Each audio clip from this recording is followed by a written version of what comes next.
Hello mga B, naabutan nga pala tayo ng ulan. Huy, kainaman. Grabe ba yan naman? Kahit aabutan tayo ng ulan, tuloy pa rin tayo sa biyahe. Hi, it's me. I'm Sayami.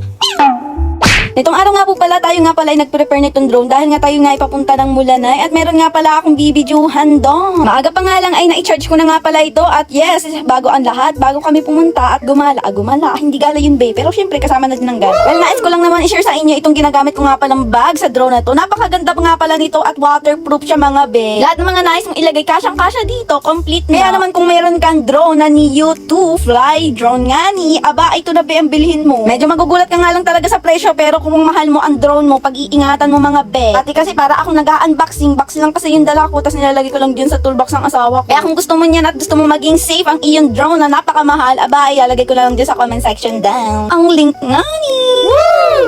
Halos nag-prepare nga lang muna kami ng counting dyan at nagtingin-tingin baka meron kami nakalimutan at maya-maya nga nila ngay paalis na kami at dito nga mapapansin nga ninyo na parang nangingitim ang langit. Ano? Bawali ko hindi matutuloy ang aking pagpapalipad ng drone para sa pamangkin ko. Ay mukha nga ning maulan na hindi pa naman waterproof yung aking drone. Hindi baga katulad itong DJI Action 5 Pro ko, napakatibay at napakaganda talaga gamitin pag magkabasaan, lalo na pag sa ulanan, At nga naisip ko mag-iPhone na lang kaya ako at cellphone na lamang pero napaisip ako mas okay na yung waterproof be. Oh yes. Bukod pa ron is good quality pa siya, kaso mahirap nga nila ang mag-transfer at magawa ba yan naman pag-edit. Marami-rami nga nagtatanong sa akin kung anong ginagamit kong camera. Yan lang naman po, Action 5 Pro ng DJI Store. Yan nga pala halos ilang buwan ko rin pinag-ipunan. Kaya kung ikaw marunong ka mag-ipon, deserve mo bumili ng gamit na gusto mo. At dapat pinag-iisipan mo para hindi ka magsisi sa huli. Katulad ko, hindi ako nagsisisi sa binili kong ito. Ba naman ay sabak nga sa malakas na ulan at talagang napakatibay naman. Hindi ko nga inaakala na biglangang babagsak ang ulan at maabutan kami mga be. Kahit papaano meron kami nasilungan ng puno ng mangga. Kahit papaano hindi kami gaanong mababasa nga ni. Buti na lang ba at meron dalang raincoat itong aking asawa o sabihin na lang nating makapal na kapote. At habang ang tumatagal ay mas lalong ang palakas ng palakas ang ulan. Aba ay kailangan na nating lumarga. Kahit gaano pa kalakas ang ulan na ito, todo pa rin kami at diretso sa biyahe. Ngunit wag kayong mag-alala dahil magaling naman mag-drive yung aking asawa at dahan-dahan lamang siya. Dahil alam naman ng asawa ko na delikado mag-drive lalo na kapag umuulan nga at madulas. Halos natatawa nga ako sa sarili ko at yung bibi ko ay para baya kami nagabahay-bahayan dini nagatago dini sa loob ng makapal na kapote. Aba ay sugod baga naman sa ulan. Anong kawa? A few moments later. Ito na nga, nakarating na nga pala kami dito sa Mulanay. Dito lang naman sa poblasyonuhan sa may bahay ng aking lola malamang. Kung kayo nagtataka, yes, doon nakatira yung aking pamangkin dahil doon yung pinsan ko nakatira at siya ang nagabantay at nag-aalaga nga ni sa aming lola. Pagkarating nga namin ay tuyo na nga agad kami na para bang hindi kami nabasa nga ni ng ulan at naabutan. Halos yung ulan lang naman is hanggang doon lang naman sa ahos at pagdating naman dito sa Mulanay mismo ng bayan ay wala na. Nanuklay nga lang pala ako din at inayos ko lang naman yung aking sarili at ito, nagpakit lang naman sa harap ng camera.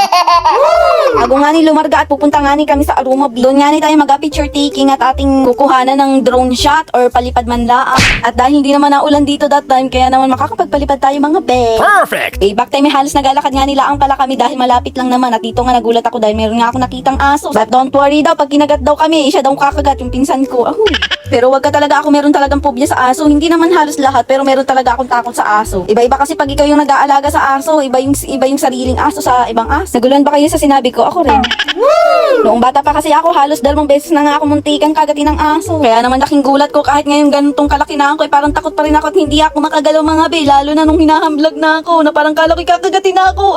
Nanginginig bagay yung aking kalamnan, pati yung baby ko natatakot. Kabuti na lang may kasama tayong matapang-tapang sa aso. At kabuti na lang din hindi ako kinagat pati yung baby ko. At kung magkataon ay makakapagbayad ng pampaturok ang may alaga ng aso na to. Kaya naman kabuti na lang takatakas din ay huy, for the lakad ang person. Sa kabila lang naman kasi ang Aruma Beach, kaya madali lang talaga at mabilis lang lakad. Bukod para napakarami rin nga palang tumatambay dito at napakalawak nga pala nito. Sobrang lawak nga pala dito na rin nga pala lumalanding ang ibang helicopter. Wag ka at sundo ko yun. Ay tamak. Dito nga sa part na to tayo nga nag-prepare na nga ng ating gagamiting drone para mapalipad na nga itong aking drone na to para mabidyuhan yung aking pamangkin na magbe-birthday na nga sa June. Siya nga po pala ay magsi 7 years old na. Mabilis lang ng panahon ay mabilis talaga lumaki ang bata kaya naman yung pinsan ko magkakaroon na ng binata. So, dito nga sa part na to natatawa ako dahil umiikot yung pinsan ko dahil para daw gayahin siya ng anak niya. Habang ito namang baby ko wala lang, dito lang sa gidli. At nanonood nga ni sa aking inapaggagawa at yan nga ni palang aking pamangkin ay pinatakbo ko lang naman yan hanggang sa mapagod. Uy, kainama. Grabe pinagod yung bata. Dito nga natutuwa natutuwa ako sa batang to dahil napakamasunuring baya naman. Ay sabi ko tumakbo hanggang dun sa dulo ng puno ng nyog. Aba ay tumakbo nga ni hanggang dun sa puno ng nyog. Mali naman kasi instruction ko. Dapat sinabi ko sa tapat lang ng nyog. Aba ay napakamasunurin nga ni naman. Kaya naman kaming dalawang magpinsan ay tawan-tawan ako. Kaya naman kung nakarating ka na dito sa ating vlog na to, vlog-vlogan nga ni na walang kwenta ay baka naman pwedeng pa-like and follow, share naman be. Dito lang sa akin sa Yummy Vlog. Kaya naman hanggang dito na lang muna no at medyo mahaba-haba na. Oh, hayla siya. Ay salamat sa inyong panonood mga be. Thank you very much. Kaya naman, bye-bye!